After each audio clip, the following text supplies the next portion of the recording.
everyone, and welcome back to Mr. Daily Speak English. I'm Emily. And hi, everyone. I'm David. It's great to be here with you again. Today, we have a really useful topic for you.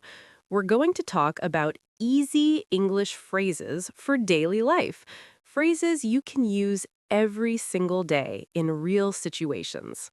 That's right, Emily. These phrases will help you feel more confident when speaking English in different situations. So if you're ready to learn some practical, everyday English, stay with us until the end of this episode. But before we begin, if you enjoy our lessons and want to see more content like this, please subscribe to our channel, give this video a like, and share it with your friends who are also learning English. Your support really means a lot to us. Absolutely. Thank you so much for your support. All right, Emily, where should we start with these daily English phrases? Let's begin with greetings. These are usually the first things you say when you meet someone. The most common greeting is, of course, hello. Exactly. Hello is simple, polite, and you can use it with anyone in almost any situation. Another very common greeting is hi. It's a little more informal than hello. Yes, you might say hi to a friend or to someone you already know well. What about asking how someone is doing? Good question. After saying hello or hi, you often want to ask, how are you?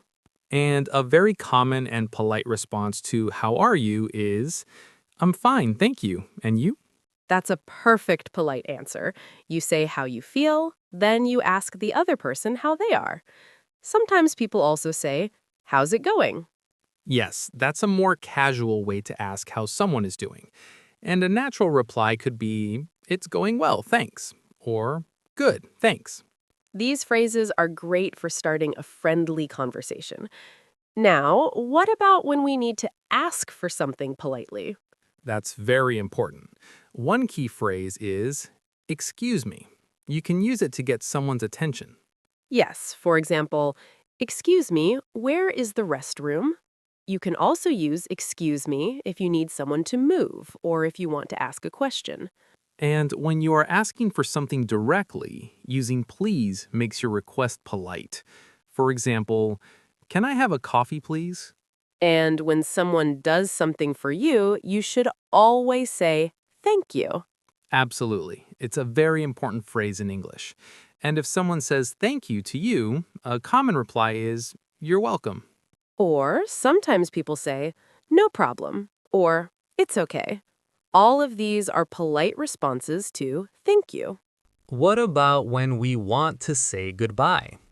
There are a few common ways to do that. The most basic one is goodbye. It's simple and neutral. You can use it in many situations. Another very common way is bye. It's shorter and more casual. You usually say it to friends or people you know well.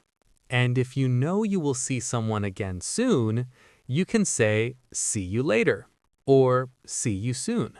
Yes, those are very useful everyday phrases. Sometimes, if it's late in the day or someone is going to sleep, you can say good night. Right. Good night is usually used in the evening or before going to bed. Let's move on to phrases we use when we don't understand something. This happens a lot when you're learning a new language, and that's completely normal. Yes, it's okay not to understand everything. A simple phrase you can use is sorry. You say it with a rising tone to show that you didn't hear or didn't understand. Exactly. Another polite option is pardon. It sounds a little more formal. And if you need someone to speak slower, you can ask, could you speak more slowly, please?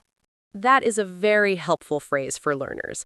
And if you still don't understand, you can say, I don't understand. Or if you want them to explain again, you can ask, could you explain that again, please? These phrases will really help you when you are having a conversation and something is unclear. Now let's talk about phrases we use when we need to ask for information. A basic way to start many questions is with words like what, where, when, why, who, or how. For example, what time is it? Where is the nearest bus stop? How much does this cost? Exactly. And remember, it's always polite to add please when needed. For example, excuse me, what time is it, please? Sometimes you may also need to ask for help. A simple phrase is, "Can you help me?" And if you need help with something specific, you can say, I need help with, and then explain what you need. For example, I need help with my homework. Could you help me find the train station? That one is especially useful for travelers. Now, what if you want to offer help to someone? You could say, can I help you? Or do you need any help? That's very kind, and it's always nice to offer help when someone looks like they might need it. Let's think about phrases we use when we want to share our opinion. A simple way to do this is, I think. For example, I think it's a good idea. A slightly more formal way is, in my opinion. For example, in my opinion, this is the best way to learn English. If you agree with someone, you can say, I agree. That's right. Exactly. These show strong agreement. And if you want to disagree politely, you could say, I don't agree, or I'm not sure about that. You can also say, I see your point, but this shows that you understand their opinion, but you have a different one. These phrases help you share your ideas respectfully while having a conversation. Now let's talk about phrases for liking and disliking things.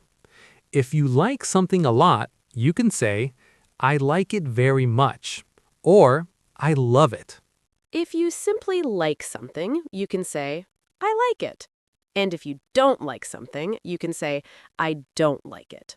And if you really dislike something, you might say, I don't like it at all, or I hate it. But be careful. Hate is a very strong word. A softer and more polite way is, I'm not a big fan of. For example, I'm not a big fan of spicy food. That's a nice, gentle way to express dislike without sounding rude. Let's think about some phrases you can use when talking about your day.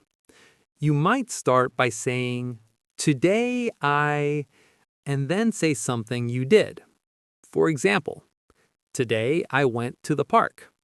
This morning I had a big breakfast. You can also talk about your feelings by saying, I'm feeling. For example, I'm feeling happy today. I'm feeling a little tired. You can also ask someone about their day by saying, how was your day? And they might reply, it was good, thanks. Or, it was a bit busy. These are simple and natural ways to talk about your daily experiences. Now, what about phrases we use when making plans or talking about the future? If you want to suggest doing something, you can say, let's. For example, let's go for a walk. Another option is, how about, for example, how about going to the movies? If you want to ask someone about their plans, you can say, what are you doing later? Or, what are your plans for the weekend? And when you're talking about something you will do, you can use I will or I'll or I'm going to. For example, I'll call you later or I'm going to study English tonight. These phrases are very useful for organizing your time and making plans with other people. Let's look at some phrases you might hear when someone is giving directions or instructions. You may hear, go straight ahead, turn left, turn right. They might also say, it's on the left, it's on the right, it's next to, it's opposite. These phrases help describe where something is located. And if someone is giving you a series of steps, they might use words like first, then, next, finally. Understanding these phrases is very important when you are finding your way around a new place. Now, let's talk about useful phrases you can use in shops and restaurants. In a shop, you might ask, "How much is this? Do you have this in another size?" And the shop assistant might say, "Can I help you?" "Here you are," when they give you something. In a restaurant, you might say, "Can I have the menu, please? I'd like to order." And the waiter might ask, "Are you ready to order? Anything else?" And when you've finished eating, you can say, "Can I have the bill, please?" These phrases make your experience in shops and restaurants much easier and smoother. Let's think about some phrases you might use while traveling. When you arrive somewhere, you might say, "I have arrived." And you might ask questions like, "Where is my hotel? Where is the airport?" You may also need to ask about transportation. How can I get to? Is there a bus to? And if you're asking about time, you might say, "What time does the train leave?" Knowing these basic travel phrases can be very helpful. Now, let's look at some emergency phrases. Hopefully, you won't need them, but it is important to know them. If you need help urgently, you can say, "Help." If you have lost something, you can say, "I've lost my..." For example, "I've lost my passport." If you are feeling unwell, you can say, "I feel sick." And if you need a doctor, you can ask, "Where is a doctor?" It's always good to be prepared, even for difficult situations. Let's go over some very common short phrases that people use all the time. Some examples are, "Of course," meaning yes, certainly. "Maybe," meaning possibly. "Really," used to show surprise or to ask for confirmation. You can also say, "That's great," to show you're happy about something. "I know," when you understand or agree. These little phrases appear in conversations very often, so it's useful to recognize them. We've covered a lot of phrases today, Emily. Yes, we talked about greetings, asking for things politely, saying goodbye, what to say when you don't understand, asking for information, offering and asking for help, expressing opinions, likes and dislikes, talking about your day, making plans, directions and instructions, phrases for shops and restaurants, travel phrases, emergency phrases, and some common short phrases. That's a fantastic list. If our listeners learn and use these phrases, they will be able to handle many everyday situations in English. Exactly. And remember, the best way to learn is to practice. Try using these phrases whenever you have the opportunity. Don't be afraid to make mistakes. They are a natural part of learning. And listen to how native speakers use these phrases in movies, TV shows, and podcasts. The more you hear them, the more natural they will sound to you. And don't forget to review these phrases from time to time. It will help you remember them better. We hope this lesson has been helpful for you all. Learning a language takes time and effort, but every small step you take makes a real difference. That's right, David. And we're here to support you every step of the way. So keep practicing, keep listening, and keep learning. Before we go, please remember to subscribe to our channel, give this episode a like if you found it useful, and share it with anyone else who is learning English. And we'd love to read your comments. So if you have any questions about today's topic or suggestions for future episodes, feel free to leave them below. Thanks so much for joining us today. It was great having you here. Until next time, happy learning. Bye for now. Goodbye.